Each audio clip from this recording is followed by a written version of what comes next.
Bonjour et bienvenue, je suis Youssel Madeh et dans cette vidéo, on va découvrir ensemble la partie programmation orientée objet en JavaScript. Qu'est-ce que la programmation orientée objet? La programmation orientée objet, c'est un paradigme qui organise le code autour d'objets. Ces objets sont des instances de classe avec des propriétés et des méthodes. Pourquoi utiliser la programmation orientée objet?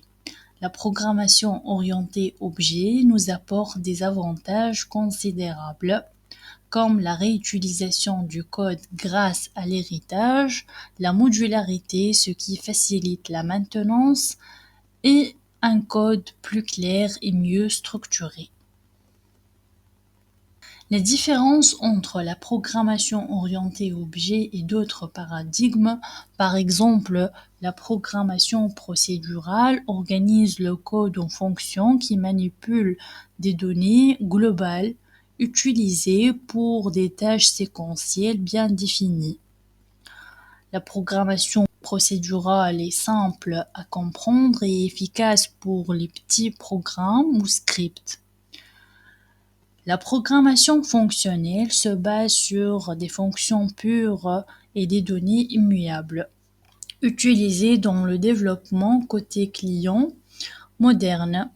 La programmation fonctionnelle, elle est excellente pour le traitement de données, les calculs parallèles et la concurrence. Produit du code plus prévisible, testable et souvent plus concis. La programmation orientée objet structure le code autour d'objets représentant des entités réelles, idéal pour modéliser des systèmes complexes avec de nombreuses entités interagissant entre elles, facilite la réutilisation du code et de la maintenance, très utilisé dans le développement d'applications d'entreprise et des frameworks comme Angular. Dans les applications modernes, on combine souvent ces paradigmes selon les besoins spécifiques de chaque partie du système.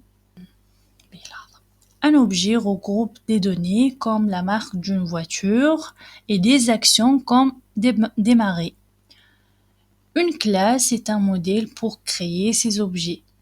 Le mot-clé vis fait référence à l'objet courant. Et l'instanciation se fait avec le mot-clé new. L'encapsulation, c'est le fait de cacher des détails internes d'un objet. On expose seulement ce qui est utile, comme les boutons sur une machine. En JavaScript, pour créer un attribut privé, vous pouvez utiliser le symbole dièse devant le nom de la propriété. C'est la méthode officielle depuis ECMAScript 2022. Avant que JavaScript ne supporte les vraies propriétés privées avec dièse, on utilisait une convention en nommant les attributs avec un tiret bas pour signaler qu'ils sont privés. Mais ce n'est pas vraiment sécurisé, c'est juste une convention entre développeurs. C'est-à-dire tiret bas non et toujours accessible de l'extérieur, mais on considère qu'il ne faut pas y toucher directement. Le polymorphisme, c'est la capacité pour des objets différents d'utiliser une même méthode, mais avec un comportement qui change selon l'objet. On a le polymorphisme par héritage, c'est-à-dire override. On parle ici de redéfinition de méthode. Une classe enfant hérite d'une méthode de la classe parent, mais elle la modifie pour avoir un comportement spécifique. Ici, dans notre exemple, chaque animal a sa propre manière de parler, même si on appelle toujours la même méthode parlée. C'est ça le polymorphisme par héritage. Le polymorphisme d'interface.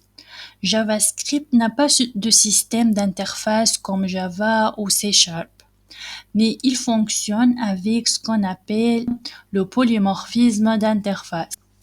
Si ça marche comme un canard, nage comme un canard et cancane comme un canard, alors c'est sûrement un canard.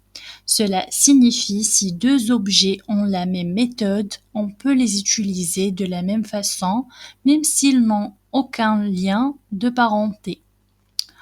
On n'a pas besoin que voiture et ordinateur soient issus de la même classe. Du moment qu'ils ont une méthode démarrée, ça marche. C'est ça le polymorphisme d'interface. Donc, le polymorphisme rend notre code plus flexible, réutilisable et facile à maintenir. Et JavaScript le gère à sa façon, avec la puissance du prototype et de polymorphisme d'interface. L'abstraction. L'abstraction masque les détails complexes pour ne montrer que l'essentiel. Exemple, dans une classe animale, on définit une méthode parlée, mais on ne dit pas comment elle fonctionne. Chaque animal, comme le chien, implémente cette méthode à sa manière. Ici, animal est une classe abstraite qui impose aux sous-classes d'implémenter parler. Ici, animal est une classe abstraite qui impose aux sous-classes d'implémenter parler. On ne sait pas comment un animal parle, mais on sait juste qu'il doit parler. Un membre statique appartient à la classe et non aux instances. Exemple, le taux d'intérêt d'une banque est le même pour tous les comptes. Les membres statiques sont partagés entre toutes les instances et accessibles via le nom de la classe, le nom du membre statique. Pour conclure, parlons des design patterns en JavaScript. Ces solutions éprouvées qui rendent notre code plus propre et maintenable. Le singleton garantit qu'une classe n'a qu'une seule instance accessible globalement. Le singleton utilisé dans Angular pour des services comme Auth Service assure une instance unique et un état de connexion cohérent dans toute l'application.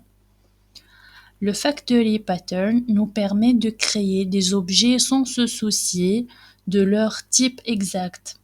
Dans Angular, il adapte les services selon l'environnement, permettant de passer d'une API de test à une API réelle sans modifier le code. L'Observer Pattern établit une communication efficace entre objets. Un sujet notifie automatiquement ses observateurs des changements. C'est le fondement du data binding dans Angular, permettant par exemple à un tableau de bord d'afficher instantanément les mises à jour de données.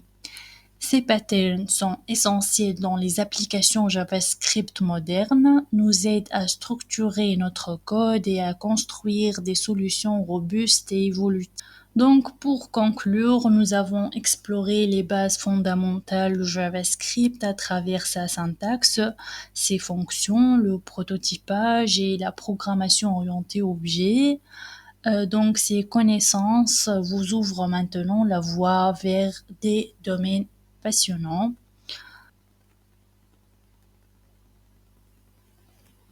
Voilà, c'est la fin. Merci d'avoir suivi jusqu'au bout. J'espère que ça a été utile.